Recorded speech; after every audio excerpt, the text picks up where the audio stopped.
Saat market terus mengalami koreksi, bahkan untuk IHSG terpantau sudah beberapa hari ini koreksi di atas 1%, dan tentu ini merupakan koreksi yang cukup besar dan berkelanjutan. Ya, tentu membuat banyak investor-investor, apalagi mereka investor pemula, mulai kebingungan karena banyak yang sudah cut loss, banyak yang sudah menyalah-nyalahkan yang lain, bahkan mungkin sudah mulai berpikir tentang hal-hal yang seharusnya ya tidak bolehlah disampaikan, tetapi ya itulah kenyataan di dalam pasar saham sekarang ini, bahwa memang benar seperti inilah keadaannya. Bahkan ya untuk di pasar saham ya tentu kan bisa dikatakan segala sesuatu itu tidak ada yang pasti, maka memang tidak boleh seperti istilah Bapak Presiden main-main di saham.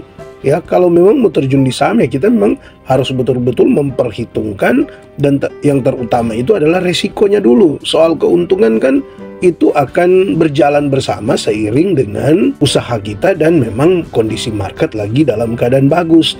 Tetapi berbicara tentang resiko ya tentu itu salah satu bagian yang memang tidak boleh diabaikan, bahkan memang harus mendapatkan perhatian lebih.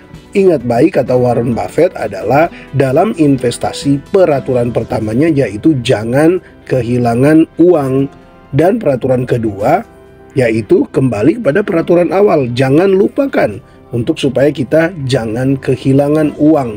Artinya apa? Di sini yang paling diutamakan adalah keamanan modal yang kita miliki, dan keamanan modal yang kita miliki ya tentunya itu akan terjadi apabila kita sadar bahwa ada resiko. Ya, seperti di dalam kehidupan sehari-hari kita ya sobat investor, kalau kita tahu bahwa ada resiko seperti ketika kita mau melaksanakan perjalanan, maka kalau kita tahu jalan yang akan kita lalui itu ada titik-titik tertentu yang boleh dibilang berbahaya, maka otomatis kita akan mempersiapkan segala sesuatunya, kita akan memperhitungkan segala kemungkinannya, apakah memang masih boleh lewat atau tidak, dan kalaupun boleh lewat apa yang harus dilakukan, dan paling tidak harus tahu dulu titik-titik mana yang memang boleh dibilang rawan, sehingga kalaupun kita sudah memperhitungkan dan kita merasa oh ya saya bisa, kita akan bisa untuk melakukan perjalanan itu. Kemudian ketika kita berhadapan dengan titik-titik rawan tersebut, ya kita sudah punya persiapan. Ketika kita tiba di titik-titik di mana kita sudah ketahui bahwa di situ ada resiko, maka pasti kita akan lebih mudah menangani, karena kita kan pastinya sudah mempersiapkan apa yang bisa kita persiapkan. Entahkah contoh mungkin kita sudah terlebih dahulu mencari jalan alternatif, ataukah kalau kita tahu di situ sering membuat roda kendaraan kita kempes, ya tentu kan untuk peralatan-peralatannya kita sudah persiapkan terlebih dahulu kalau memang kita mau melewati tempat-tempat atau titik-titik tersebut. Atau bahkan juga kita kan akan mengamati dengan seksama situasi ini, jalan-jalan ini gimana, masih lancarkah naik turunnya kendaraan, oh berarti masih bisa dilewati. Jangan mungkin tinggal kita sendiri ya sudah tahu memang di situ rawan, sudah tahu di situ berbahaya, dan kita ternyata memang sudah tidak ada yang berani lewat, tapi kita yang berusaha memaksakan untuk lewat. Nah itu kan sama saja dengan kita tidak memperhitungkan resiko, maka ketika kecelakaan terjadi ya kita yang menanggung kerugian yang sangat besar di dalamnya. Nah, kembali sobat investor, dalam investasi juga kan sebenarnya seperti itu ya.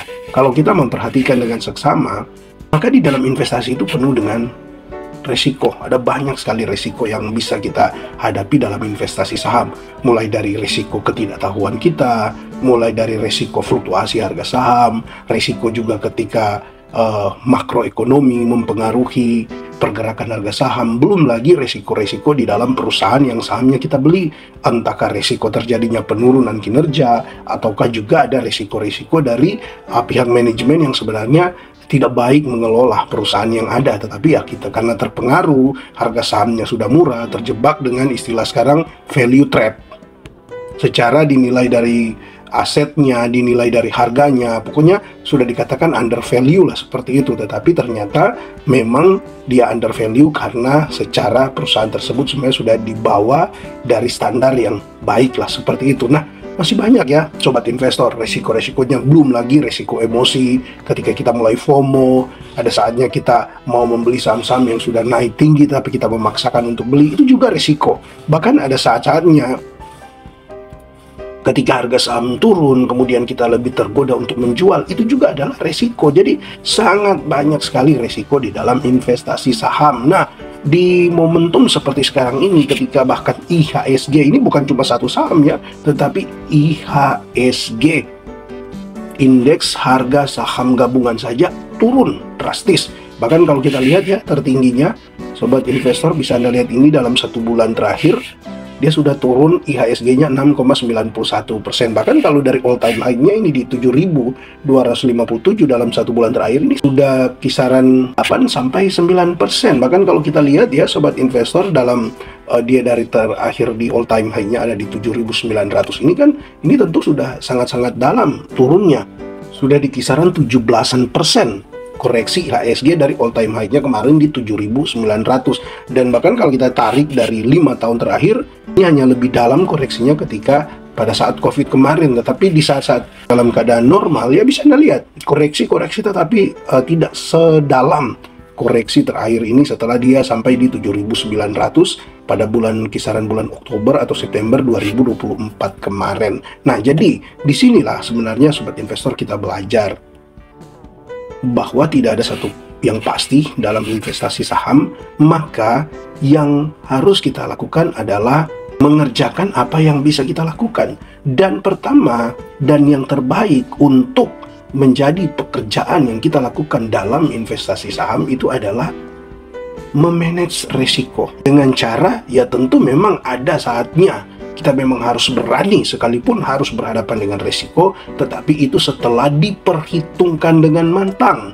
Artinya sudah melalui analisa-analisa berdasarkan informasi-informasi, data-data yang ada, termasuk juga berdasarkan perhitungan-perhitungan yang cukup matang, sehingga sekalipun masih ada risiko, tetap kita boleh berani untuk hal itu.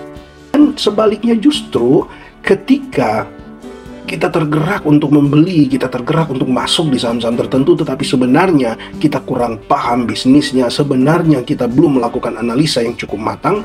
Nah, sebenarnya kan yang terbaik adalah kita menghindar dulu, ya, jangan langsung kita masuk. Nah, ini yang kemudian penting sekali untuk kita mengatur resiko. Ketika kita tahu apa yang kita lakukan, biasanya kalaupun kita rugi itu tidak membuat kita itu menjadi kecewa, tidak membuat kita jadi putus asa, karena itu akan menjadi pembelajaran, karena kita tahu apa yang kita lakukan. Bukan berarti juga setiap kali kita mengambil resiko dengan perhitungan yang matang itu sudah pasti berhasil. Enggak juga, masih ada kemungkinan untuk gagal. Karena seperti sekarang ini, ya, koreksinya cukup dalam, ya tentu banyak orang yang ternyata sudah hitung sedemikian rupa, ternyata juga masih bisa turun, dan memang seperti itulah. Nah, tetapi yang membedakan bagi mereka yang sudah melakukan analisa yang benar, ketika harga sahamnya turun, dia tidak akan kecewa. Dia justru akan menggunakan itu sebagai suatu momentum, atau dia kembali menganalisa, oh ternyata ada yang salah, oke, mungkin dia akan jual walaupun dalam keadaan rugi, cut loss, tetapi bukan karena cut loss karena takut, tetapi karena mendapati memang ternyata analisanya salah. Nah, ini merupakan bagian dalam mengatur resiko. Jadi ya sobat investor, kalau untuk sekarang ini ya pastikan untuk uang Anda itu aman dulu. Ya, bukan berarti tidak boleh turun ya, kita tidak bisa menahan hal itu. Bisa turun, tetapi pastikan dia turun di saham-saham yang sebenarnya Anda sudah analisa dengan baik dan Anda tahu prospeknya ke depan seperti apa, dan pastikan Anda membeli di saat harga yang benar-benar sudah tergolong murah, artinya sudah terdiskon ya. Terdiskon bukan berarti cuma melihat berapa persen dia turun, tetapi terdiskon memang terutama kita sudah menemukan dulu harga wajarnya. Bukan dilihat, oh dari 5.000 dia sekarang sudah turun ke 3.000, wah sudah terdiskon sangat dalam, sudah di kisaran 3-40%. Bukan cuma seperti itu. Kalaupun dia turun 3-40%, tapi ternyata dibarengi dengan kinerjanya yang memang terus menurun, ya hal itu bukan menjadi jaminan bahwa saham tersebut sudah murah. Tetapi kalau setidaknya secara kinerja dia stagnan, ya secara kinerjanya dia stagnan, atau apalagi masih mengalami peningkatan, walaupun mungkin ya tidak tinggi pertumbuhan di tahun sebelumnya, tetapi setidaknya dia masih mengalami pertumbuhan dan harga sahamnya justru malah koreksi, dan koreksinya mungkin tidak tanggung-tanggung, bisa sampai 30-40%. Nah, di saham-saham seperti itulah yang secara prospek dia masih bagus, ya di saham-saham seperti itulah untuk Anda masuk. Nah, jadi itu ya sobat investor, mungkin sedikit yang bisa dibagikan berkaitan dengan bagaimana kita sangat penting untuk bijak dengan risiko yang ada, jangan FOMO, jangan juga terlalu ketakutan, tapi yang pasti lakukan bagian kita, analisa sebaik mungkin, sehingga ketika kita membeli, apapun hasilnya, itu akan mendatangkan keuntungan bagi kita, entahkah keuntungan karena kita dapat profit, ataukah keuntungan yang kedua, sekalipun kita rugi secara uang, tetapi kita masih dapat keuntungan melalui pengalaman yang kemudian di hari-hari selanjutnya kita diharapkan tidak lagi melakukan kesalahan yang sama. Oke, sobat investor, tetap semangat di tengah situasi yang ya boleh dibilang terus mengalami koreksi untuk harga saham sekarang ini. Salam IHSG, investor harus selalu gembira.